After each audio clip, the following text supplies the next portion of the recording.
Halo teman-teman penikmat cerita novel. Kali ini saya akan menceritakan sebuah kisah novel yang berjudul Pengawal Super Gadis Cantik. Buat kalian yang baru mendengarkan cerita dari channel Gung Rate, jangan lupa untuk dukung terus channel Gung Rate dengan cara klik tombol like dan subscribe-nya. Dan saya ucapkan terima kasih banyak buat kalian yang sudah support. Supaya kalian nyaman mendengarkan sambil membaca novelnya, kalian bisa pakai fitur transkrip dengan cara klik selengkapnya dan tampilkan transkrip. Mantap bukan? Bab 26. Menggendong Peggy di punggungnya selama setengah jam selama perjalanan 1 kilometer.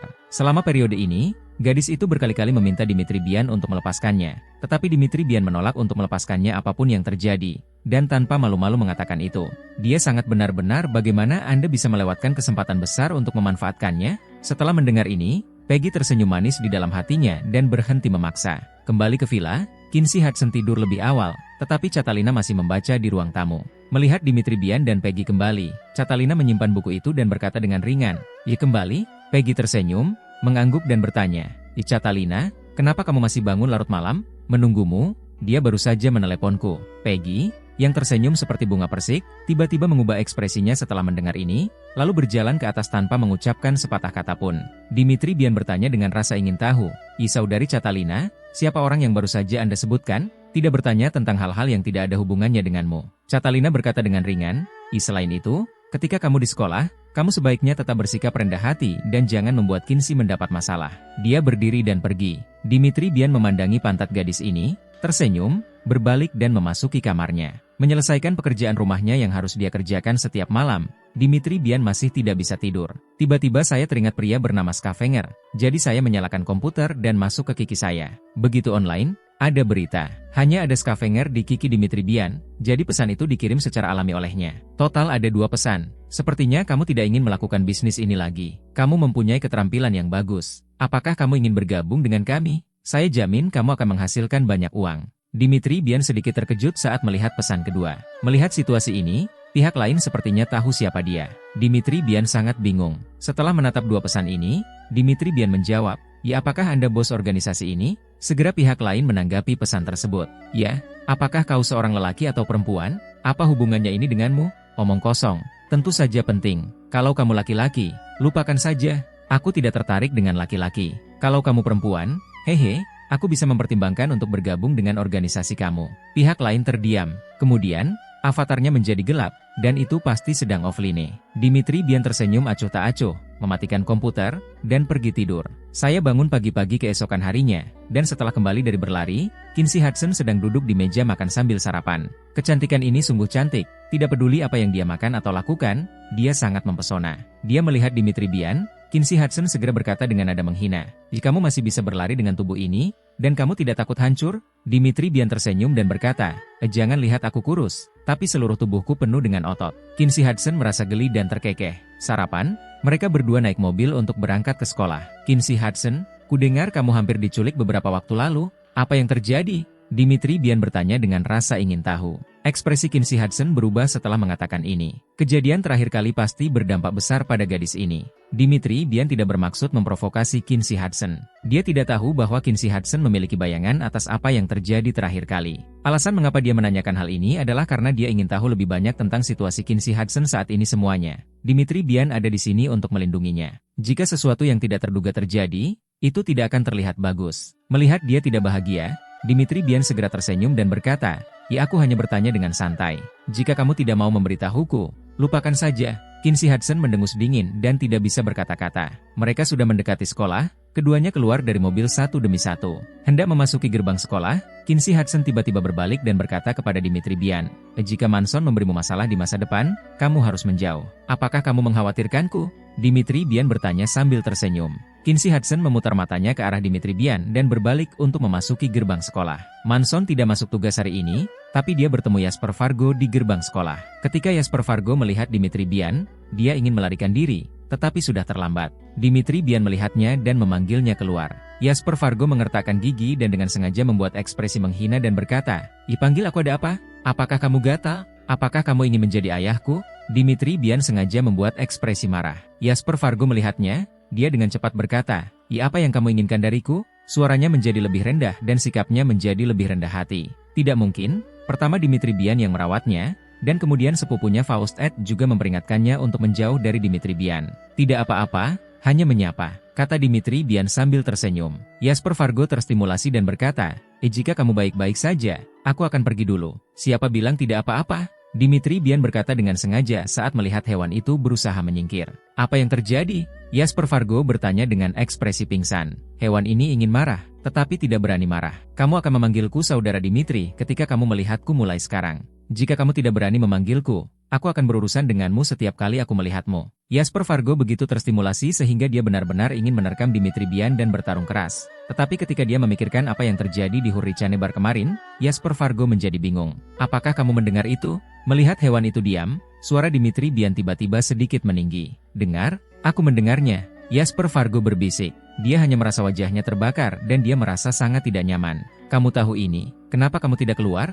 Jasper Fargo diberikan amnesti dan segera melarikan diri. Dimitri Bian melihat ekspresi malunya dan tiba-tiba tertawa. Begitu dia memasuki ruang kelas, Dimitri Bian merasakan ekspresi jijik padanya. Melihat sekeliling, dia melihat bahwa pandangan ini berasal dari seorang ahli AV yang dijuluki mentor. Ketika Dimitri Bian melihat ini, dia mencibir beberapa kali, berjalan ke arah hewan itu dan berkata, keluar dan ngobrol." Instruktur segera berdiri dan berkata, terserah, aku takut padamu." Dimitri Bian berbalik dan berjalan menuju luar kelas. Instruktur mengikuti untuk tidak mau kalah. Ruang kelas langsung meledak, dan banyak orang mengikuti. "Semuanya duduk," kata Dimitri Bian dengan dominan. Kata-kata ini benar-benar berhasil, dan banyak dari orang-orang yang awalnya ingin mengikutinya segera duduk di kursinya dengan patuh. "Katakan padaku, apa yang kamu inginkan?" kata instruktur dengan sedikit arogan begitu dia meninggalkan kelas. "Aku dengar kamu ahli AV Jepang, bukan urusanmu." Dimitri Bian memutar matanya ke arah binatang itu dan berkata, biar ku beritahu, apakah aku punya lebih dari 50G film infanteri Matsushima Kaede?" Begitu dia selesai berbicara, mata instruktur tiba-tiba berbinar, seperti kucing melihat ikan atau anjing melihat kotoran. Segera, binatang itu berkata dengan penuh semangat, "Saya telah mendengar di internet bahwa Kaede Matsushima memiliki film tentang infanteri. Bagaimana kalau Anda mengizinkan saya mengulasnya? Tidak sulit meminjamkanmu untuk mengulas, tapi aku punya syarat." "Kamu bilang, ku dengar kamu sudah mengoleksi banyak film edisi terbatas. Beranikah kamu menukarnya?" "Setuju," instruktur berkata langsung tanpa berpikir. Biar ku beritahu, Matsushima Kaede selalu menjadi dewiku." Dimitri Bian tertawa terbahak-bahak. Hewan ini benar-benar yang terbaik. Bab 27. "Sial, bos, apa yang kamu bicarakan dengan si idiot itu?" Toad bertanya dengan rasa ingin tahu. Dimitri Bian berkata sambil tersenyum, "Bukan apa-apa, hanya berkomunikasi, bos. Jangan bilang kalau kamu membicarakan AV dengannya." "Wah, tidak. Sebagai pria dengan psikologi dan fisiologi yang sangat normal, saya juga punya kebutuhan." Kata itu tiba-tiba tertawa. Kinsey Hudson, yang menguping pembicaraan keduanya, tiba-tiba mengutuk dengan suara rendah, "Binatang. Ngomong-ngomong, Toad, apakah kamu sudah membeli ponselmu?" "Belum. Aku berencana pergi berbelanja nanti siang." "Bagaimana kalau bos? Maukah kamu menemaniku?" Dimitri Bian hendak menyetujuinya, tetapi tiba-tiba teringat bahwa dia harus menemani Chelsea ke ayahnya pada siang hari. Jadi dia berkata, "Saya khawatir itu tidak akan mungkin terjadi pada siang hari. Kamu bisa pergi sendiri. Saya punya sesuatu lagi yang harus dilakukan." "Baiklah, aku akan pergi sendiri." Dimitri Bian memberikan nomor ponselnya kepada Toad dan berkata, "Hubungi saya setelah Anda membelinya." Jawab katak. Pagi hari berlalu dengan cepat, dan Dimitri Bian tidur di 2 kelas. Bukan karena Dimitri Bian ingin tidur, tetapi ceramah para guru benar-benar merupakan lagu pengantar tidur baginya. Dimitri Bian berlari langsung menuju asrama Chelsea, tanpa makan malam bersama Toad. Gadis ini jelas ingat apa yang telah dia sepakati dengan Dimitri Bian kemarin dan sedang menunggu Dimitri Bian di asrama. Setelah melihat Dimitri Bian, Chelsea segera tersenyum dan berkata, Dimitri Bian, aku akan mengajakmu makan malam dulu. Lalu pergi ke kamar. Rumah sakit? Bagaimana? Lebih baik pergi menemui ayahmu dulu. Kamu bisa makan kapan saja." Chelsea tidak bisa menahan Dimitri Bian, jadi dia tidak punya pilihan selain mengangguk dan berkata, Oke, tunggu aku di gerbang sekolah dulu." "Hei, Chelsea, apakah kamu takut siswa di sebelahmu akan melihatnya?" Dimitri Bian bercanda sambil tersenyum. "Takut akan ada skandal denganku?" Setelah mengucapkan satu kalimat, wajah Chelsea tiba-tiba memerah, dan dia sehalus stroberi matang, yang bisa memeras airnya. Agar tidak mempermalukan gadis ini, Dimitri Bian harus meninggalkan gerbang sekolah terlebih dahulu. Setelah Chelsea keluar, mereka naik taksi dan langsung menuju rumah sakit. Tiba di pintu masuk rumah sakit, Dimitri Bian hendak membeli suplemen buah. Chelsea menolak untuk melepaskannya, dan bahkan berkata dengan wajah yang sangat serius, Dimitri Bian, apa yang kamu lakukan? Berapa banyak yang bisa kamu dapatkan? Yang dimiliki siswa? Uang? Dengarkan gurunya dan jangan membelinya. Miliki hatimu saja." Dimitri Bian tersenyum dan berkata, Guru Chelsea, kamu terlalu khawatir. Kamu tidak bisa mengeluarkan banyak uang. Ini perjalanan yang jarang. Sungguh tidak masuk akal untuk tidak membeli sesuatu. Chelsea tidak bisa menolak Dimitri Bian, jadi dia tidak punya pilihan selain diam saja. Dimitri Bian menghabiskan lebih dari 300 yuan untuk membeli suplemen buah. Jumlah uang ini tidak berarti apa-apa bagi Dimitri Bian, tetapi Chelsea, yang tidak mengetahui latar belakangnya, masih mengeluh kepada Dimitri Bian dengan depresi. Setelah memasuki rumah sakit, Chelsea mengeluarkan ponselnya dan menelepon seseorang tanpa mengetahui siapa dia. Dimitri Bian bertanya sambil tersenyum penasaran. Guru Chelsea, siapa yang Anda telepon? Dokter ayah saya, seorang dokter pengobatan barat muda yang berusia di bawah 30 tahun. Sungguh luar biasa. Dia mengatakan ini lagi. Chelsea tersenyum. Dimitri Bian melihat ini, dia langsung bercanda. Guru Chelsea, kamu pasti jatuh cinta padaku, kan? Chelsea tiba-tiba merasa sangat malu.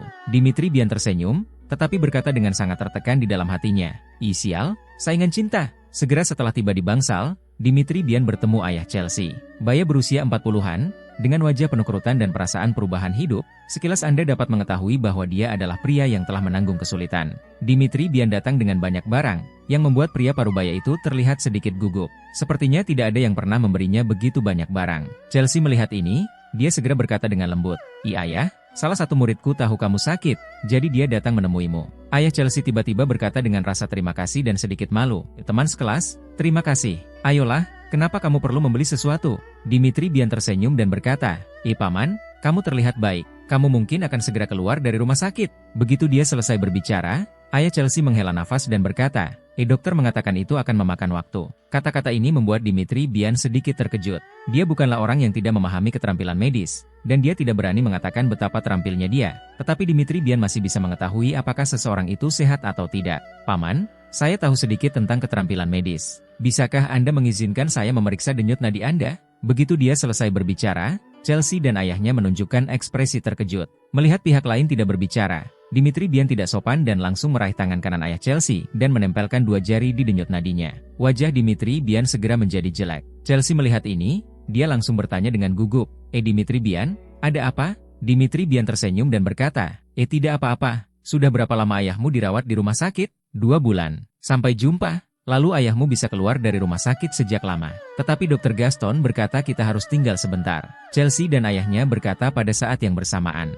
Jelas sekali, ayah dan putrinya masih sangat curiga dengan perkataan Dimitri Bian. Dengarkan aku, tidak apa-apa jika aku bilang tidak apa-apa. Dimitri Bian berkata dengan tegas. Segera setelah dia selesai berbicara, pintu bangsal dibuka, dan seorang pria muda berjas putih masuk. Pria seperti itu memang bisa menarik hati banyak gadis.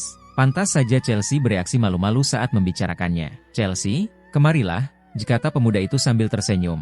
Chelsea mengangguk dan berkata, Dr. Gaston, maaf mengganggu Anda. Hei, lihat apa yang kamu katakan, tugas seorang dokter adalah melayani pasien. Terima kasih, Chelsea, jika kamu mengatakan ini lagi, aku akan marah. Setelah mengatakan itu, dia tersenyum, menoleh ke ayah Chelsea Chester dan bertanya, Paman Chester, bagaimana perasaanmu hari ini? Bagus. Nah, setelah kamu bekerja sama dengan pengobatan untuk sementara waktu, kamu bisa dipulangkan. Dimitri Bian telah mengamati orang ini sejak dia memasuki bangsal. Sampai sekarang, Dimitri Bian berkata, Dr. Gaston, kan? Kapan Paman Chester akan keluar dari rumah sakit? Setelah mendengar apa yang dikatakan Dimitri Bian, dokter memandangnya dan bertanya dengan ragu. Di Chelsea, siapa ini? Oh, salah satu muridku. Dia pasti merasa bahwa Dimitri Bian bukanlah ancaman baginya, jadi dia tersenyum dan berkata, teman sekelas, kamu tidak mengerti, kamu masih bisa jatuh sakit ketika kamu datang dan pergi, dan kamu harus hidup untuk sementara waktu setelahnya. Penyakitnya hilang. Begitu dia selesai berbicara, Dimitri Bian tertawa terbahak-bahak. Sedikit berubah, dan sedikit ketidaksenangan muncul. Chelsea, apa maksudmu? Murid, kamu tidak percaya padaku. Chelsea sempat berbicara, Dimitri Bian berkata dengan tenang, ini tidak menarik. Saya hanya merasa bahwa perilaku beberapa dokter sekarang benar-benar mengerikan. Orang bisa keluar dari rumah sakit, tapi mereka tidak boleh keluar. Saya tidak tahu, apa tujuannya? Bab 28. Dr. Gaston berubah drastis, dan dia tampak sedikit bersemangat dan berkata, Anda, apa yang Anda tahu? Saya dokternya atau Anda dokternya? Chelsea juga merasa bahwa Dimitri Bian telah bertindak terlalu jauh, jadi dia berkata dengan tidak senang, Dimitri Bian, jangan bicara omong kosong. Begitu dia selesai berbicara, Dr. Gaston tiba-tiba berkata dengan aura yang besar, Chelsea, jika kamu tidak percaya padaku, maka kamu dapat meninggalkan rumah sakit. Saya tidak akan pernah mengatakan apapun. Kamu boleh meragukan karakterku, tetapi kamu tidak boleh menodai keterampilan medisku. Wajah Chelsea tiba-tiba menjadi sangat jelek, dan dia dengan cepat menjelaskan, Dr. Gaston, Jangan terlalu banyak berpikir, Dimitri Bian hanyalah seorang anak kecil, dia tidak mengerti apa-apa, jika saya tidak mempercayai Anda, saya akan melakukannya sudah lama berganti dokter. Ya, menurutmu begitu? Dokter Gaston mendengus dingin, wajahnya terlihat sangat jelek, sangat jelek. Dimitri Bian mencibir dan berkata dengan nada menghina, nama ilmiah demam tifoid adalah demam enterik. Gejala utamanya adalah demam, shock, diare, mual dan muntah, sakit perut, DLL. Saya baru saja memeriksa denyut nadi Pak Manchester, Siang Ping-ping. Dia dalam keadaan sehat, tapi kamu bilang dia masih perlu dirawat di rumah sakit. Begitu kata-kata ini keluar, ekspresi semua orang berubah. Chelsea dan ayahnya tercengang dan sangat terkejut. Mereka tidak tahu bahwa Dimitri Bian benar-benar mengetahui keterampilan medis. Dokter Gaston juga terkejut, tetapi segera dia berkata dengan nada menghina, siapa yang tidak bisa menyombongkan diri? Anda masih memeriksa denyut nadi Anda. Apakah menurut Anda adalah dokter ajaib? Saya tidak tahu apakah saya seorang dokter ajaib, tapi paling tidak, saya tahu bahwa sebagai seorang dokter, selain memiliki keterampilan medis yang hebat, Anda juga harus memiliki hati yang baik hati. Wajah Dokter Gaston langsung berubah menjadi gelap, dan dia berkata dengan marah, apa yang kamu tahu? Jika Pak Manchester bisa keluar dari rumah sakit, lalu mengapa saya harus menahannya? Demi uang, apa yang harus saya biarkan dia lakukan? Rumah sakit membebaskan setengah dari biaya rawat inap dan bahkan membayarnya? Dimitri Bian melirik Chelsea, lalu ke Dokter Gaston, dan berkata dengan ringan, mungkin itu untuk orang-orang. Satu kata mengungkapkan rahasianya. Wajah Dokter Gaston memerah seperti pantat monyet. Dia merasa malu karena pikirannya terungkap. Chelsea langsung mengerti, dan kekecewaan besar dengan cepat memenuhi hatinya. Setelah melihat ke arah Dokter Gaston, Chelsea berkata dengan tenang, Dokter Gaston, terima kasih telah merawat ayah saya selama ini. Kata-kata ini sudah menunjukkan sikapnya. Dokter Gaston tiba-tiba menjadi cemas dan berkata dengan cepat, saya akui, saya memang punya motif egois untuk melakukan ini, tapi Chelsea, saya benar-benar memikirkan kesehatan ayahmu. Aku berkata, aku menghargai kebaikanmu. Dia memandang Dimitri Bian dan berkata, Dimitri Bian, jagalah ayahku untukku sementara aku menjalani prosedur pemulangan. Dimitri Bian tersenyum dan berkata, oke. Semua debu berjatuhan. Dokter Gaston menatap kosong ke arah kepergian Chelsea, lalu matanya berubah menjadi sangat kejam saat dia menatap Dimitri Bian dan berkata, sialan, tunggu saja aku. Dia berkata dan meninggalkan bangsal. Ayah Chelsea menghela nafas berat. Setelah menyelesaikan prosedur pemulangan, Dimitri Bian membawa barang-barangnya dan Chelsea membantu ayahnya keluar dari rumah sakit. Ayah Chelsea ingin naik bus pulang. Dimitri Bian tahu bahwa dia ingin menghemat uang, jadi dia naik taksi tanpa berkata apa-apa. Dalam perjalanan pulang, wajah Chelsea terus terlihat jelek. Ketika dia mendekati rumah mereka, gadis itu tiba-tiba berkata dengan lembut, Dimitri Bian, terima kasih. Dimitri Bian tersenyum dan berkata, Guru Chelsea, apakah kamu terlalu sopan? Inilah yang harus saya lakukan. Keluarga Chelsea tidak baik, bahkan tidak bisa dikatakan buruk. Rumahnya dibangun tahun 1970-an, dan masyarakatnya bobrok. Yang paling parah, ada selokan yang bau di sebelah masyarakat. Setelah memasuki rumah Chelsea, Dimitri Bian bahkan lebih terstimulasi. Rumah yang luasnya lebih dari 50 meter persegi itu bobrok dan remang-remang.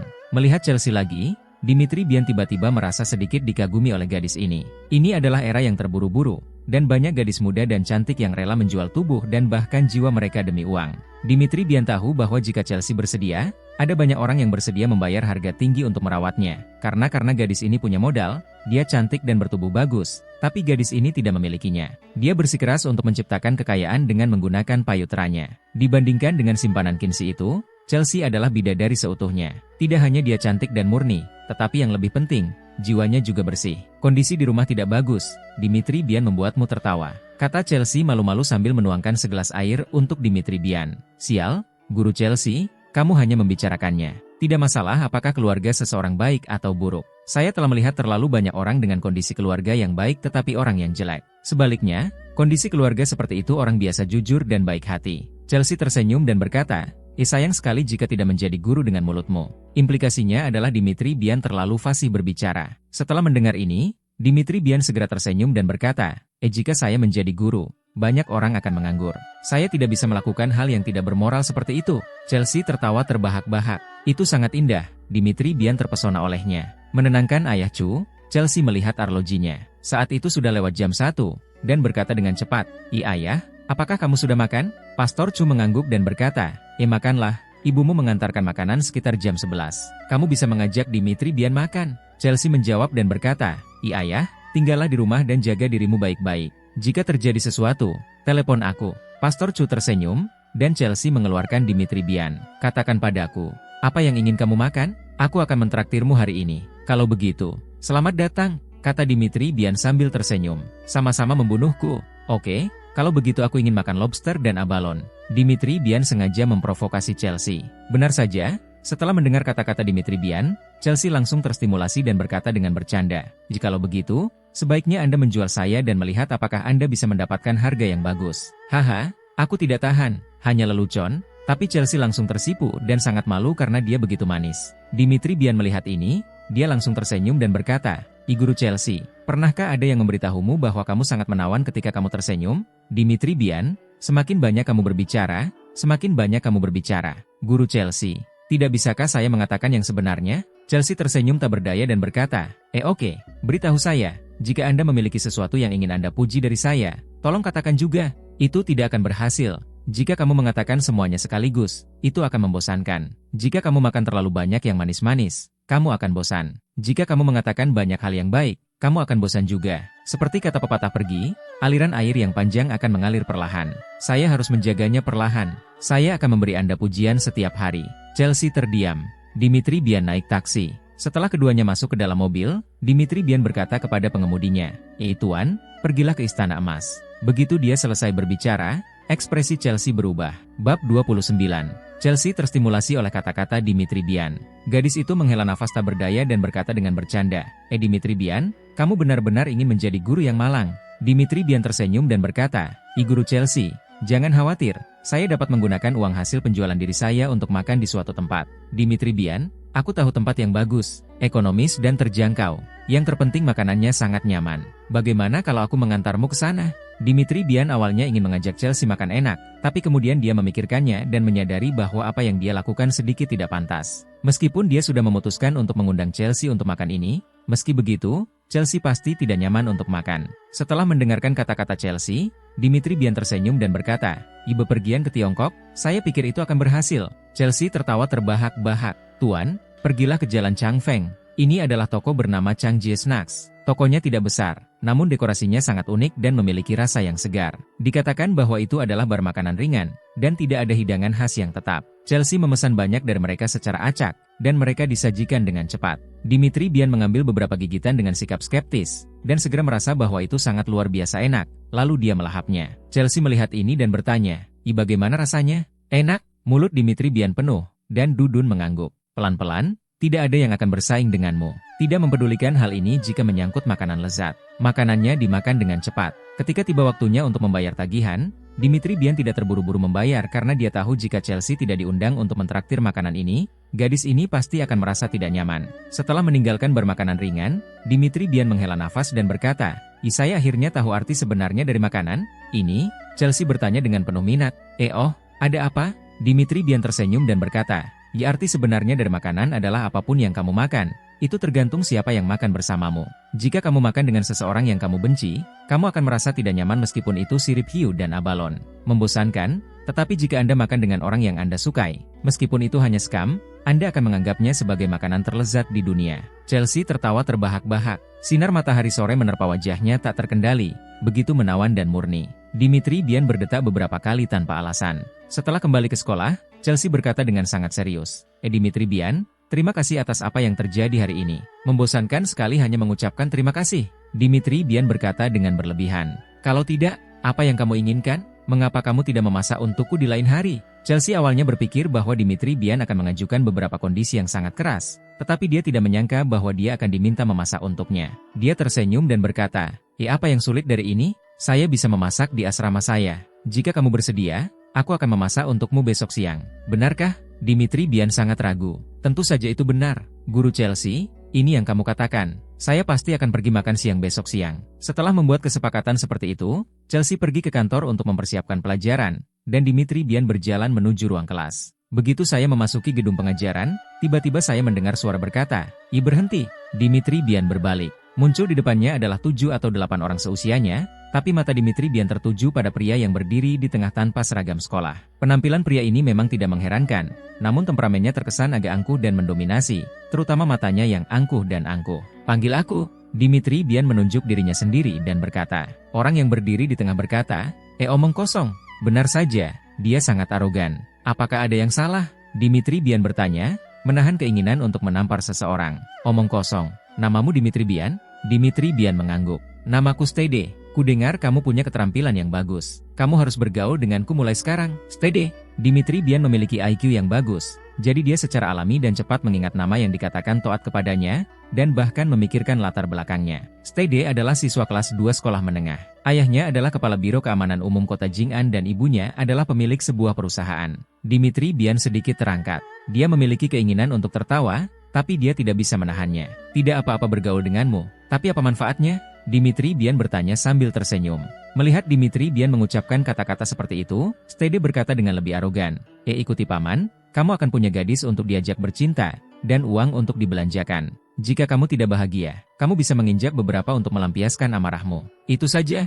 Dimitri Bian sengaja menunjukkan ekspresi sangat kecewa. Apa yang kamu inginkan? Posisi bos, kata Dimitri Bian dengan tenang. Kata-kata itu jatuh begitu saja. Stede tiba-tiba tertawa. Jelas, menurut pendapatnya, kata-kata Dimitri Bian benar-benar lelucon. Dia tersenyum menghina dan berkata, posisi bos, apakah Paman Hudsonda memberimu tempat duduk?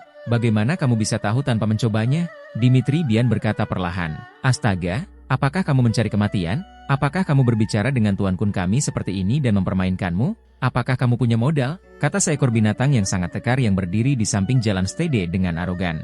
Jika Anda punya modal, sebaiknya Anda mencobanya. Sial, cobalah saja. Kata binatang kekar itu dengan nada menghina. Setelah mengatakan itu, dia bergegas menuju Dimitri Bian. Mencari kematian, kata Dimitri Bian sambil mendengus dingin. Sejujurnya, Dimitri Bian benar-benar tidak ingin mendapat masalah dengan hewan-hewan yang susu dan rambutnya belum pulih sepenuhnya. Itu terlalu membosankan dan di luar kelas. Tapi bagaimanapun juga, selalu ada beberapa hal yang tidak bisa dilakukan memiliki mata. 11 tanpa malu-malu mendekat padanya. Karena pihak lain telah menjulurkan wajahnya untuk dipukul oleh Dimitri Bian, bukankah merupakan kesalahan besar jika Dimitri Bian tidak memukulnya karena, jika kebaikannya? Oleh karena itu, hewan yang tampak agak tangguh ini sudah tergeletak di tanah sebelum dia mendekat. Stede dan yang lainnya bahkan tidak melihat kapan dan bagaimana Dimitri Bian mengambil tindakan. Mengalahkan musuh dengan satu gerakan, dia benar-benar menakuti kelompok hewan yang benar-benar berbeda dari Dimitri Bian dalam hal IQ dan keterampilan. Semua orang menatap Dimitri Bian dengan kaget, tidak ada yang berani melangkah maju.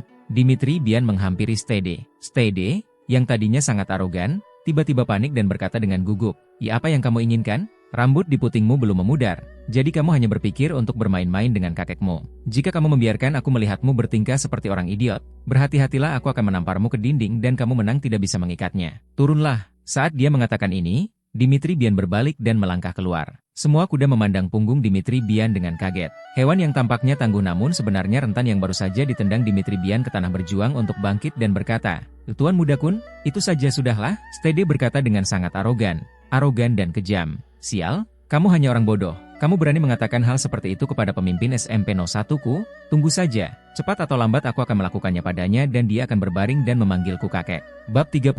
Dimitri Bian kembali ke kelas dengan suasana hati yang sangat gembira. Sial, bos, kamu akhirnya kembali. Jika kamu tidak kembali, aku akan mengeluarkan pemberitahuan orang hilang. Kata sepertinya telah melihat kerabat yang sudah lama hilang. Apa yang salah? Sesuatu yang besar telah terjadi. Menjelaskan, si idiot Stede sedang mencarimu. Itu saja. Dimitri Bian berkata bahwa berita itu mengecewakannya. Toad tercengang. Dia pikir Dimitri Bian tidak mengerti apa yang dia katakan, jadi dia segera mengulangi. Bos, ini Stede dari tahun kedua sekolah menengah. Memutar matanya ke arah orang ini dan berkata, kamu sudah mengatakannya sekali. Kodok pingsan. Dengan sangat tertekan, bos, Stede ini bukan Jasper Fargo. Kita tidak bisa menyinggung perasaannya hanya karena latar belakangnya. Binatang buas ini tidak bisa ditangani dengan tangan yang keras. Melihat kekhawatiran Toad, Dimitri Bian tidak bisa menahan senyum dan berkata, oke, saya melihat Anda khawatir. Sejujurnya, saya sudah bertemu Stede ketika saya kembali.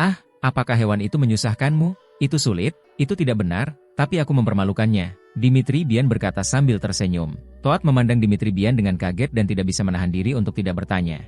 Bos, katakan padaku, apa yang terjadi? Dimitri Bian tersenyum dan berkata, ketika saya pertama kali kembali, saya bertemu dengannya di lantai pertama gedung pengajaran. Dan itu, dia memintaku untuk jalan-jalan bersamanya. Berita ini mengejutkan Toad. Dia menatap Dimitri Bian dengan kaget dan bertanya, bos, apakah kamu setuju? Sebenarnya, menurutku tidak buruk untuk pergi bersama Stede. Setidaknya kamu tidak perlu khawatir lagi. Siapa yang akan menindas kita? Jika kamu tidak bergaul dengannya, seseorang akan mengganggumu dan aku? Tanya Dimitri Bian. Toad tertegun sejenak dan berkata, benar. Memutar matanya ke arah Toad, Dimitri Bian berkata, jangan berpikir untuk bermain-main sepanjang hari. Selain itu, bahkan jika kamu bermain-main, Stede lah yang mengikutiku. Sama sekali tidak ada alasan bagiku untuk mengikutinya. Toad terstimulasi oleh kata-kata Dimitri Bian. Memikirkan keterampilan kuat Dimitri Bian, mata Toad tiba-tiba berbinar dan dia berkata dengan penuh semangat. Ya, Anda benar, bos. Saya baru saja memikirkan latar belakang Stede. Saya sedikit terstimulasi. Latar belakang? Haha. Jika seorang kepala polisi kecil memiliki latar belakang yang bagus, maka dunia sudah lama berakhir. Toad benar-benar terkesan dengan kata-kata Dimitri Bian. Dia menghela nafas dan berkata, Bos, terima kasih telah mengizinkan saya bertemu dengan Anda. Jika tidak, saya tidak akan pernah berani memikirkan hal-hal ini. Meskipun pernyataan ini mengandung sedikit sanjungan, hal ini bukanlah omong kosong. Lintasan hidup siswa biasa seperti Dimitri Bian dan Toad benar-benar berbeda. Ketika mereka masih berjuang untuk masuk ke pendidikan tinggi, atau ketika mereka pertama kali jatuh cinta dengan seorang gadis dan detak jantung mereka tidak normal, Dimitri Bian sudah melakukannya. Orang di luar negeri, Anda melihat dunia yang berbeda, maka alam Anda secara alami berbeda. Bagi Toad dan yang lainnya, latar belakang Stede cukup mengesankan, tetapi bagi Dimitri Bian, ini hanyalah omong kosong, bahkan bukan omong kosong. Ini bukan berarti Dimitri Bian sombong, tetapi karena karakter kecil seperti Stede tidak pantas disebutkan di antara lawan yang pernah ditemui Dimitri Bian. Saat dia sedang berbicara dengan Toad, Kinsey Hudson tiba-tiba mencubit pinggangnya dengan keras. Dimitri Bian kesakitan dan segera berteriak, Kinsey Hudson, kamu ingin membunuh suamimu? Wajah Kinsey Hudson memerah dan dia sama malunya dengan stroberi yang matang. Wajahnya yang seperti buah persik dipenuhi rasa malu dan amarah. Yang lain tercengang. Banyak orang yang naksir Kinsey Hudson, si cantik sekolah, semua memandang Dimitri Bian dengan jijik, benci, dan bahkan iri. Akhirnya memahami ketidakberdayaan Dimitri Bian. Kelas segera dimulai. Kelas ini adalah kelas Chelsea. Melihat gadis ini masih mengenakan gaun putih, Dimitri Bian teringat adegan saat dia makan malam bersamanya di siang hari, dan tiba-tiba tersenyum dalam diam. Mata Chelsea kebetulan menangkap pemandangan ini, dan dia tiba-tiba tampak sedikit malu. Dimitri Bian melihatnya di matanya, dan tersenyum tanpa mengucapkan sepatah kata pun. Faktanya, tidak ada hal baru yang dibahas di tahun terakhir sekolah menengah atas. Itu hanya meninjau konten yang telah diajarkan di tahun pertama dan kedua sekolah menengah. Ketika Chelsea menyebutkan kata-kata yang diajarkan kepada Dimitri Bian selama les, dia menelepon Dimitri Bian dan bertanya padanya. Dimitri Bian menjawab semua pertanyaan. Chelsea tersenyum puas dan memberi isyarat agar Dimitri Bian duduk. Kelas berlalu dengan cepat, dan Chelsea hendak pergi ketika seseorang tiba-tiba berkata, Guru Chelsea, tunggu sebentar, saya punya berita untuk diumumkan. Pembicaranya adalah pria yang agak gemuk. Pria ini dengan rasa ingin tahu. Chelsea berhenti, tersenyum dan berkata, Fatiu, apa yang kamu inginkan? Pria gendut itu tersenyum dan berkata, Guru Chelsea, hari ini adalah hari ulang tahunku. Yang kupikirkan adalah ini adalah tahun terakhir kita di sekolah menengah. Setelah setengah tahun, semua orang akan berpisah. Jadi, aku ingin minta semua orang merayakan ulang tahun ini bersamaku malam ini. Termasuk kamu, Guru Chelsea. Begitu dia selesai berbicara, seluruh kelas menjadi gempar. Chelsea sedikit malu, dan beberapa hewan dengan pegangan di barisan belakang segera mulai membuat keributan dan berusaha sekuat tenaga untuk mengundang Chelsea. Gadis ini tidak punya pilihan selain berkata sambil tersenyum, oke, saya akan menemani kamu malam ini. Pergi, semua orang bersorak, dan jelas semua orang menyukai Chelsea. Tapi Dimitri Bian melihat semua ini sambil tersenyum, menoleh ke Toad dan bertanya, dari mana asalnya? Bos, maksudmu Fatiu? Toad tersenyum dan berkata dengan suara rendah, dia pria yang sok, tapi keluarganya cukup kaya. Ayahnya mengelola toko 4S. Dimitri Bian berkata tapi tidak berkata apa-apa. Toad bertanya, bos, apakah kamu akan pergi malam ini? Silakan, ini kesempatan bagus untuk menjemput gadis-gadis, kata Dimitri Bian sambil tersenyum. Toad tersenyum dan berkata, kalau begitu aku pergi juga. Seluruh kelas berada dalam kegembiraan sepanjang sore, dan Kinsey Hudson juga tampak sedikit bersemangat. Hei, Kinsey Hudson, kamu sangat bersemangat, kamu tidak ingin pergi ke tempat seperti itu. Menatap Dimitri Bian dengan tatapan kosong, Kinsey Hudson berkata, Bibi, maukah kamu memberitahuku bahwa aku belum pernah ke sana? Dimitri Bian merasa geli. Sekolah akan segera berakhir. Fatiu berdiri di podium dan berkata sambil tersenyum, saudara-saudaraku, ayahku sudah menyiapkan mobil dan sedang menunggu kita di gerbang sekolah. Ayo kita makan malam dulu. Lokasinya luar biasa. Setelah makan malam, kita langsung pergi ke KTV. Bagaimana menurut Anda? Tahun terakhir sekolah menengah seperti api penyucian. Ini adalah kesempatan langka untuk bersantai seperti ini. Setelah mendengar kata-kata Wu Chang, semua orang bersorak dan bertepuk tangan dengan sopan menyatakan ketidaksetujuan mereka. Meskipun saya bisa pergi ke Fatiu, menurut saya itu tidak penting. Saat rombongan berjalan keluar gerbang sekolah, mereka melihat puluhan mobil yang semuanya BMW. Ada BMW 760 di depan dan 5 series di belakang. Adegan itu sangat besar. Asal Fatiu ini memiliki latar belakang keluarga yang baik. Semuanya naik bus. Fatiu bersorak. Semua orang berkerumun untuk naik bus. Dan Fatiu berteriak saat ini, Kinsey, kamu dan guru Chelsea datang dan naik bus pertama. Kinsey Hudson cukup terkejut ketika mendengar ini. Melihat senyum jahat Dimitri Bian, Kinsey Hudson segera berkata, "Ya Fatih Wu, kamu dan guru Chelsea mengambil mobil pertama, dan aku dan Dimitri Bian, binatang buas ini, mengambil mobil pertama. Aku ingin balas dendam." Sedikit ketidaksenangan tiba-tiba melintas di wajah Fatih Wu, dia memutar matanya ke arah Dimitri Bian, dan masuk ke mobil bersama Chelsea. Kodok awalnya ingin naik mobil yang sama dengan Dimitri Bian, tetapi melihat Kinsey Hudson ingin pergi bersama Dimitri Bian, dia tersenyum cabul dan berkata, bos, manfaatkan kesempatan ini." Dimitri Bian menendang binatang itu. Naik bus, rombongan orang tersebut bergegas menuju pemandangan yang sangat indah.